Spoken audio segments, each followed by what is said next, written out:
Tout ce que vous faites ou ne parvenez pas à accomplir dans la vie est déterminé par une force silencieuse. Et cette force est votre façon de penser. Pas dans des idées éphémères, mais dans le cadre mental que vous créez jour après jour, souvent sans le reconnaître. Votre réalité authentique y trouve son origine, dans le paysage invisible de l'esprit. Combien de fois avez-vous souhaité une vie différente? Une vie plus forte, plus légère et plus significative. Et pourtant, vous continuez à répéter les mêmes schémas qui vous maintiennent bloqué au même endroit. Et si, au lieu de désirer plus, ce dont vous aviez vraiment besoin était une base interne solide qui puisse soutenir ce que vous prétendez vouloir? Parce que le fait est que votre vie ne sera jamais plus stable que la pensée qui la soutient. La plupart des individus cherchent des réponses externes, de nouveaux objectifs, de nouveaux chemins, de nouvelles idées. Pourtant, ils ont tous le même système mental fragile, rempli de bruit, de distractions et de rationalisation. Ils cherchent de bonnes réalisations avec une pensée chaotique, du courage sous la direction de la peur, et une sérénité intérieure tout en alimentant le chaos chaque jour. Cela ne fonctionne pas. L'esprit, comme le corps, nécessite de l'entraînement, de la conscience et des conseils. Sans cela, la terre est fertile pour toute graine, surtout celle qui nous sape. Depuis des millénaires, la philosophie stoïcienne a souligné cette idée. Marc Aurèle a remarqué dans ses réflexions personnelles que l'âme devient ce avec quoi elle est constamment occupée. Il ne faisait pas référence au destin ou à la motivation, mais plutôt à une forme de construction active. En d'autres termes, vous êtes ce que vous nourrissez vos pensées. Si votre journée est dominée par des idées superficielles, des critiques internes incessantes et des distractions, il n'est pas surprenant que la vie reflète cela. Avoir un intellect fort ne signifie pas que vous devez vous abriter de tout ou vivre dans une anxiété constante.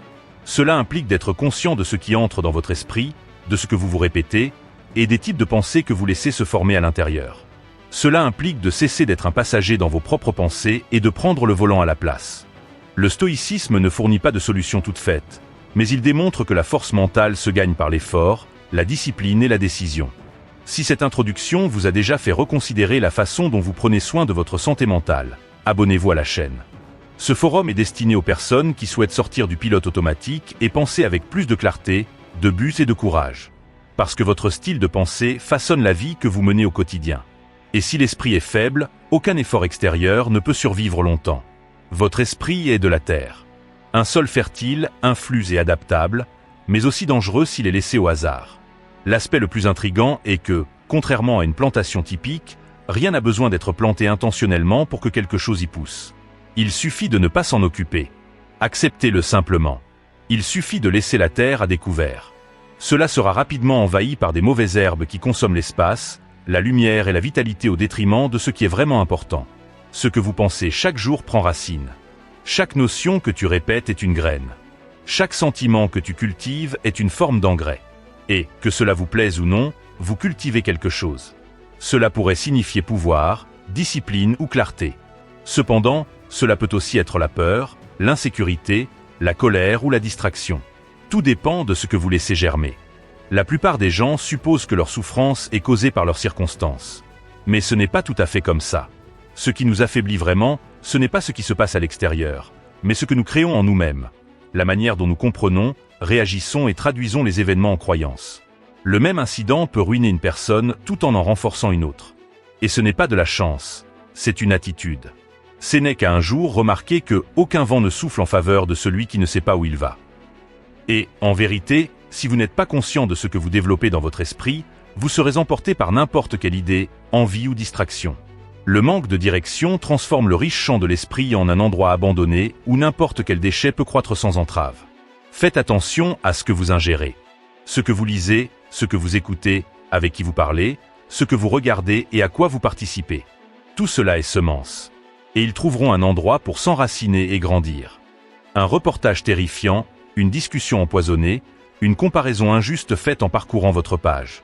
Ce sont des actions mineures, mais elles prennent racine. Et les racines créent des motifs. Les motifs deviennent des identités. Votre destin est façonné par votre identité. La distinction entre ceux qui développent un intellect fort et ceux qui vivent leur vie dans l'incertitude et l'angoisse n'est pas une question d'intelligence. Cela maintient l'alerte. C'est dans la décision intentionnelle de ce qui entre. En favorisant des pensées qui s'élargissent plutôt que de se restreindre. Permettre aux idées de pousser, pas de paralyser. Voulez-vous des éclaircissements supplémentaires? Présence de plantes. Vous voulez avoir plus de courage? Plantez de petites activités qui poussent vos propres limites. Vous voulez plus de paix? Plantez le calme. Il est difficile de récolter ce que vous n'avez jamais pris la peine de planter. Et une fois que vous savez que vous avez le contrôle de ce champ, tout change. La vie ne dépend plus de la chance, mais plutôt de l'éducation. Il y a un conflit fréquent, presque indétectable, qui tue lentement la vie de nombreuses personnes. Exiger une réalité robuste tout en la soutenant avec des croyances fragiles. Vouloir être reconnu tout en ne s'auto-évaluant pas. Désirer être admiré tout en se critiquant constamment. Désirer des accomplissements énormes tout en nourrissant toujours de petits doutes. C'est comme essayer de construire une structure sur du sable. Peu importe combien vous créez à la surface, une mentalité instable fera toujours tout s'effondrer à l'intérieur. Une vie forte exige un soutien intérieur.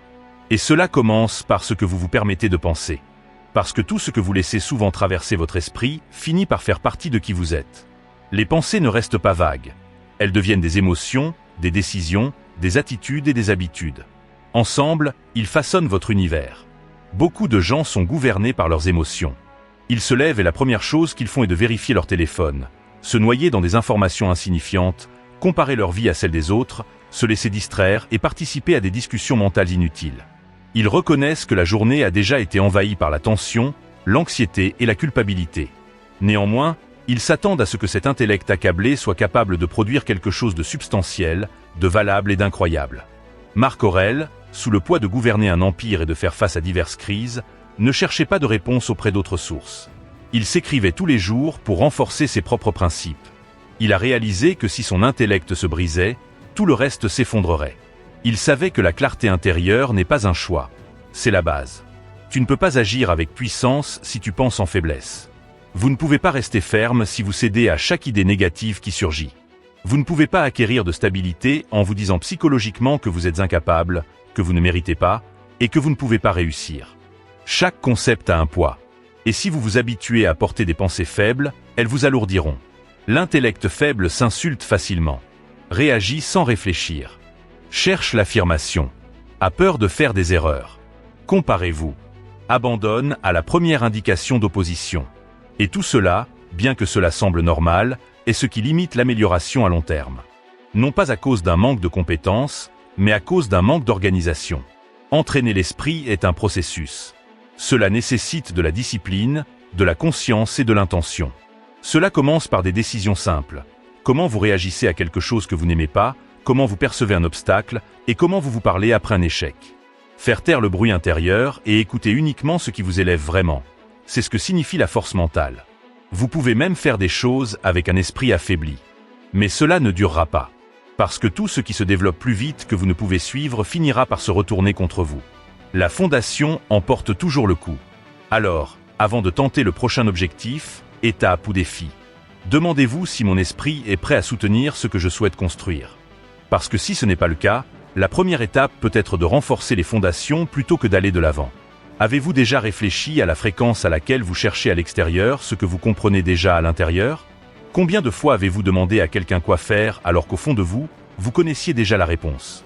Cette recherche persistante de conseils externes est l'un des signes les plus évidents d'un esprit qui n'a pas encore appris à se faire confiance. L'aspect le plus intrigant est que cette incertitude ne provient pas d'un manque de solutions. Cela vient de l'anxiété d'entendre quelque chose d'évidemment évident, mais trop difficile à accepter. Depuis notre jeune âge, nous sommes entraînés à obéir aux règles, à attendre des ordres et à chercher l'acceptation. Nous grandissons en cherchant la permission d'agir, de décider et de ressentir.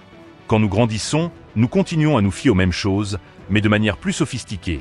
Cours, gourous, manuels, tendances et suggestions rapides. Tout cela peut aider, mais cela ne pourra jamais remplacer ce que la tranquillité intérieure peut offrir. Épictète a dit un jour que « personne n'est libre s'il n'est pas maître de lui-même ». Être maître de soi commence par la capacité de regarder en profondeur, de réaliser ce qui est chaotique, puis de ne pas fuir. Cela demande de la force. Parce que confronter ce qui doit être abordé est bien plus difficile que de continuer à recueillir des conseils et des raisons. La clarté, cependant, émerge de la rencontre directe avec sa propre réalité. Le bruit extérieur s'estompe. Les opinions des autres peuvent être déroutantes. La comparaison cause la paralysie. Cependant, ce qui vient de l'intérieur est pur. Quand vous prenez le temps d'écouter comment votre corps se sent, ce que votre intellect vous met en garde, et ce que votre intuition essaie de dire au milieu du tumulte, Vous découvrez que les solutions étaient là depuis le début. Ils ont simplement été réduits au silence par la peur d'agir sans protection. L'intellect puissant ne possède pas tout le savoir. C'est celui qui a appris à se fier à son propre jugement même lorsque le monde ne fournit pas de confirmation. C'est la personne qui cesse de poser les mêmes questions à différentes personnes et commence à prendre des décisions. C'est celui qui voit que, souvent, l'incertitude ne provient pas d'un manque d'alternatives, mais d'un manque de courage pour affronter les répercussions de ce que l'on sait déjà. La philosophie stoïque nous aide à agir de manière claire. Restez ancré dans la réalité plutôt que de se perdre dans la rhétorique. Si vous êtes toujours mal à l'aise, c'est un signe. Si un schéma se répète, il appelle à l'attention. S'il y a une volonté qui ne s'arrête jamais, elle peut être plus qu'un simple désir. Elle peut être une direction. La clarté s'obtient en supprimant les informations inutiles plutôt qu'en en accumulant davantage. Et c'est votre obligation. Enlevez tout ce qui ne sert plus à rien. Réduisez le bruit. Remettez en question ce qu'ils vous ont dit. Enlève les autres voix pour que tu puisses enfin entendre la tienne. Tu sais déjà quelle est la prochaine étape. La question est, continuerez-vous à faire semblant de ne pas le savoir? Les gens continuent d'attendre un signe. Un moment magnifique. Une assurance écrasante qui dit simplement « Maintenant vous pouvez agir ». Mais le fait est que ce signal n'arrive jamais de la manière dont on l'anticipe. Parce qu'il est déjà là. Ça l'a toujours été. C'est simplement que ce n'est pas toujours confortable. Cela apparaît comme une douleur implacable, une récurrence de déception, une insatisfaction silencieuse qui dure des jours. Jusqu'à ce que vous décidiez de ne plus éviter l'évidence. Le problème n'a jamais été un manque d'indications, mais une réticence à les reconnaître. L'esprit a tendance à résister au changement. Nier tout ce qui remet en question la zone de confort. En conséquence, le corps envoie des alarmes. Les émotions provoquent des avertissements. Les circonstances se répètent. Cependant, au lieu d'écouter, la majorité a choisi de rationaliser. Ce n'est pas encore le moment. Encore un peu. Peut-être que j'exagère. Et donc, année après année, ce qui devrait être un catalyseur de progrès se transforme en excuse pour la stagnation. La philosophie stoïcienne nous enseigne à affronter la réalité telle qu'elle est, sans fioriture ni masque. Marc Aurèle a un jour observé que l'art de vivre ressemble plus à un combat qu'à une danse. Il comprenait que la vie ne vient pas dans un emballage parfait. Ces indicateurs sont souvent camouflés sous forme de problèmes, de tracas et de pertes. Et que si vous n'apprenez pas à déchiffrer ces règles de la réalité, vous serez coincé à attendre un moment idéal qui ne viendra jamais. La peur, par exemple, est un signal. Il semble que nous allons franchir une barrière. Cependant, la plupart des gens le voient comme un obstacle plutôt qu'un pont. La frustration en est une autre. Si quelque chose vous irrite régulièrement, si les mêmes erreurs se répètent, ou si le même type d'événement se produit, ce n'est pas de la malchance. C'est un avertissement. La vie essaie de te dire que quelque chose ne va pas. Attendre un avertissement parfait et clair sans souffrance, c'est comme essayer de voir des étoiles sans obscurité. Les indications les plus fortes sont les crises, l'agitation et les silences gênants. Ce sont eux qui nous poussent. Cela nous réveille. Cela nous montre qu'il est temps de changer. Mais cela nécessite une présence. Le courage de confronter la réalité. Volonté d'agir même sans garantie. Parce que les signaux ne transmettent pas d'engagement. Ils fournissent simplement des orientations. Ceux qui avancent apprennent à voir à travers le tumulte et à interpréter leurs propres inconforts comme des boussoles plutôt que des pénalités. La vie communique toujours avec vous. Le problème, c'est que vous écoutez? Ou espérez-vous encore quelque chose de plus clair que ce que vous entendez actuellement à l'intérieur? Parfois, ce qui te retient, ce n'est pas la peur ou le manque d'opportunité. C'est l'excuse que tu as utilisée tant de fois qu'elle est devenue la réalité. Et l'aspect le plus dangereux des excuses, ce n'est pas qu'elles soient évidentes. C'est parce qu'elles semblent sensées. Ils arrivent enveloppés de raisonnement, de prudence et même d'intellect. Cependant, en pratique, ils font ce qu'ils ont toujours fait, vous garder exactement là où vous êtes. Ce n'est pas le moment. Je n'ai pas ce qu'il faut. Je ne suis pas encore prêt. Ces phrases ne semblent pas dangereuses, jusqu'à ce que vous réalisiez que vous les répétez depuis des années. Entre-temps, le temps passe, les projets vieillissent et les aspirations disparaissent. Et, sans vous en rendre compte, vous créez une cage invisible autour de vous avec les mots que vous choisissez de croire. La philosophie stoïque aborde cela avec une honnêteté implacable. Sénèque a déclaré que, pendant que nous perdons du temps à hésiter, la vie passe. Les stoïciens n'acceptaient pas les excuses pour l'inactivité. Ils reconnaissaient qu'une fois que vous renforcez une contrainte, elle prend racine. Et à mesure qu'elle s'enracine, il devient de plus en plus difficile de s'en échapper. Les excuses sont problématiques car elles entravent non seulement l'action, mais façonne également votre personnalité. Quand vous vous dites continuellement que vous n'êtes pas à la hauteur, que vous manquez de compétences, ou que vous n'êtes pas comme les autres, votre cerveau l'accepte comme une structure. Et il commence à agir selon ce schéma. Ce qui n'était autrefois qu'un mot est maintenant une façon de penser, une façon de se percevoir, une limite auto-imposée que vous traitez comme si elle était vraie. Et cela va bien au-delà de l'intellect. Cela commence à influencer votre physique, votre posture et votre vitalité. Vous marchez différemment, entre dans divers chats, décide moins, rêve moins et tente moins. Et tout cela avec la confiance illusoire d'être réaliste. Cependant, le réalisme stoïque diffère. Il ne vous dorlote pas. Au contraire, il vous appelle à prendre vos responsabilités. Il vous enseigne que la vie ne vous fournira pas des conditions parfaites. Le courage est défini comme la décision d'agir malgré la peur. Ce moment idéal ne vient jamais. Et que chaque excuse que vous faites maintenant cause un retard direct dans ce que vous pourriez vivre demain. Les excuses ne disparaissent pas d'elles-mêmes. Ils doivent être remplacés par des alternatives. En faisant des activités, même minimes, qui contrecarrent l'histoire de la restriction. Une discussion que vous redoutez, une corvée que vous remettez toujours à plus tard, une étape que vous ne franchissez pas parce que vous ne vous sentez pas prêt. Faites-le, même en présence de la terreur, même sans sécurité totale. Parce que chaque action que vous entreprenez, peu importe à quel point elle est justifiée, réduit son pouvoir sur vous. Marc Aurèle a rappelé, vous avez pouvoir sur votre esprit, non sur les événements. Réalisez cela et vous trouverez la force. Et avoir du pouvoir sur l'esprit commence par décider ce que vous êtes prêt à ne plus répéter. Les histoires que vous vous racontez créent la vie que vous vivez. La question est, cette narration te sert-elle encore, ou te maintient-elle simplement éloigné de ce que tu pourrais être? Le passé a un tour cruel. Il semble toujours plus solide qu'il ne l'est vraiment. Comme si tout ce que vous étiez, tout ce qui s'est passé, tout ce que vous n'avez pas fait, définissait encore chaque pas que vous faites dans le présent. Mais le passé n'existe plus. Ce n'est qu'un souvenir. Et la mémoire, comme nous le savons, est imparfaite, partiale, émotionnelle. En d'autres termes, ce que vous appelez le passé est, en fait, une histoire. Et c'est vous qui décidez comment la raconter. La plupart des gens s'accrochent à cette histoire comme si elle était immuable. Ils continuent de revisiter les erreurs, les traumatismes, les mauvais choix, les regrets. Ils transforment chaque échec en phrase, chaque déception en identité. Et ainsi, ils continuent à vivre avec les pieds dans le présent, mais les yeux tournés vers l'arrière. Le problème, c'est que personne ne marche en ligne droite en regardant dans le rétroviseur.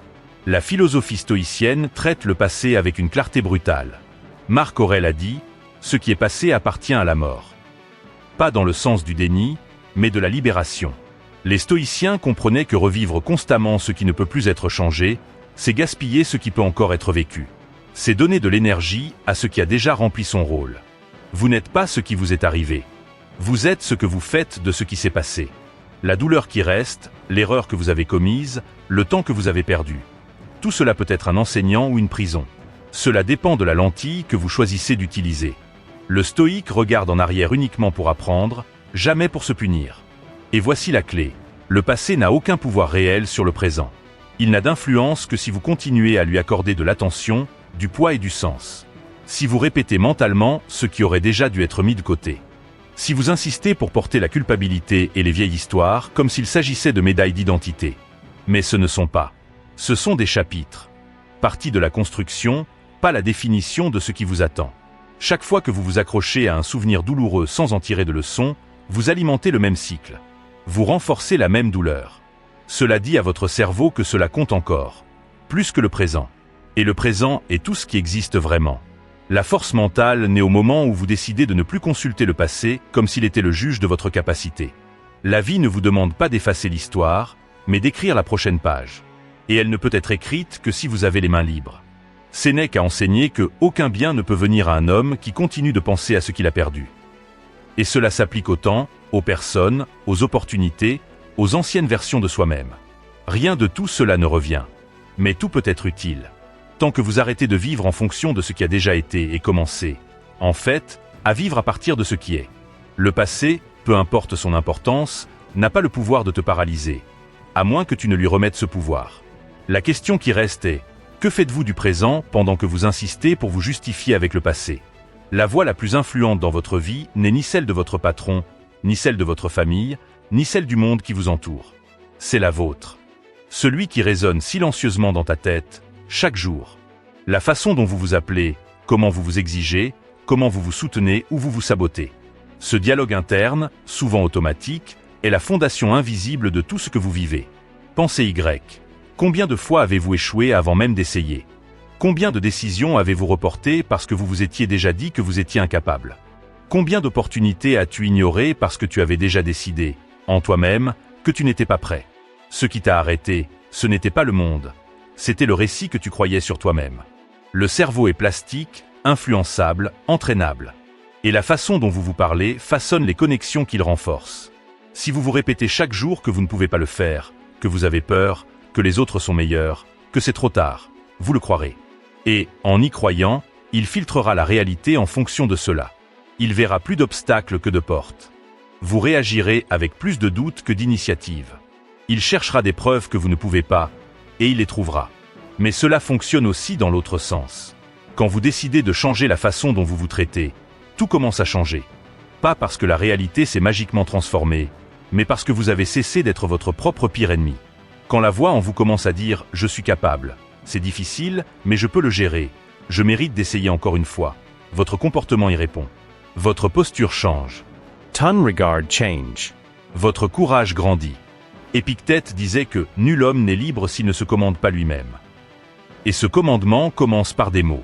Celles que personne n'entend, mais que tu répètes constamment. Ceux qui donnent le ton à votre voyage. Parce qu'en fin de compte, il ne s'agit pas de motivation, il s'agit de direction. Et la direction de votre vie est déterminée par la façon dont vous vous traitez pendant les heures calmes. Cela ne signifie pas se tromper soi-même, ni se remplir de phrases vides. Cela signifie être ferme avec la réalité, mais doux avec soi-même. Changer « je ne peux pas » en « comment puis-je faire en sorte que cela fonctionne ?» Remplacer « c'est impossible » par « cela va me demander beaucoup, mais je suis prêt ». Cela signifie ajuster la lentille pour voir ce qui est possible, même au milieu des difficultés. Le dialogue interne est la racine de toutes vos décisions. Et chaque décision est une brique dans la construction de votre vie. Si la fondation est contaminée par des mots de peur, de culpabilité et de limitation, ce que vous construisez sera instable. Mais si la fondation est ferme, claire et cohérente avec ce que vous désirez, alors ce qui viendra sera soutenu avec constance. Un esprit fort n'est pas celui qui n'a jamais de mauvaises pensées. C'est celle qui choisit quelles pensées auront de l'espace. C'est elle qui sait comment faire taire la voix du sabotage et renforcer, jour après jour, la voix de la possibilité. Vous êtes la personne à qui vous parlerez le plus dans la vie. Assurez-vous que cette conversation vous fait avancer. Vous pouvez changer toute votre vie, en commençant par ce que personne ne voit, votre façon de penser. Il ne s'agit pas de positivité forcée ou de formule magique. Il s'agit de comprendre, une fois pour toutes, que le monde extérieur est une conséquence de ce qui se passe en vous. Et que votre esprit, cette voix qui vous accompagne dans le silence, est le champ où tout naît. Il n'y a pas de véritable force sans direction intérieure. Il n'y a pas de discipline sans clarté. Il n'y a pas de réussite sans un esprit préparé à soutenir ce qui est recherché. Et, par conséquent, il est inutile de vouloir de grands résultats alors que votre esprit fonctionne encore selon de petits schémas. Le succès, le respect, la paix, la liberté. Aucun de ces éléments ne se construit de l'extérieur si, intérieurement, vous continuez à céder aux mêmes doutes, distractions et excuses que toujours. La bonne nouvelle, le changement commence lorsque vous décidez de ne plus fuir votre propre personne. Quand vous arrêtez de nourrir le passé comme une prison et commencez à l'utiliser comme une fondation. Quand tu fais taire le bruit extérieur et que tu t'écoutes avec honnêteté. Quand vous prenez le contrôle de ce que vous vous répétez chaque jour. Parce que c'est ce qui te façonne en fin de compte. Non pas ce qui arrive, mais ce que tu fais de ce qui arrive. Les stoïciens savaient que la véritable liberté ne réside pas dans le fait d'avoir tout sous contrôle, mais dans le contrôle des éléments essentiels. Vos pensées, vos choix, votre réaction à la vie. Et si aujourd'hui votre réalité ne reflète toujours pas qui vous êtes, peut-être n'est-ce pas un manque d'effort. Peut-être que c'est un manque d'alignement entre ce que vous voulez vivre et ce que vous laissez grandir en vous. Cette transformation ne se produit pas d'un coup. Elle se construit, pensée par pensée. Et ça commence maintenant. Au moment où vous décidez d'être plus sélectif avec ce qui nourrit votre esprit. Plus ferme avec tes excuses. Plus présent devant les signes. Plus engagé envers votre propre force. Si ce voyage vous a touché d'une manière ou d'une autre, si une partie a eu du sens, je vous invite à continuer avec nous ici. Chaque nouveau contenu est une étape supplémentaire dans la construction de cet état d'esprit fort, centré et libre, qui transforme effectivement le monde extérieur, mais qui commence inévitablement de l'intérieur. L'esprit est votre plus grand allié. tant que vous décidez de le traiter comme tel.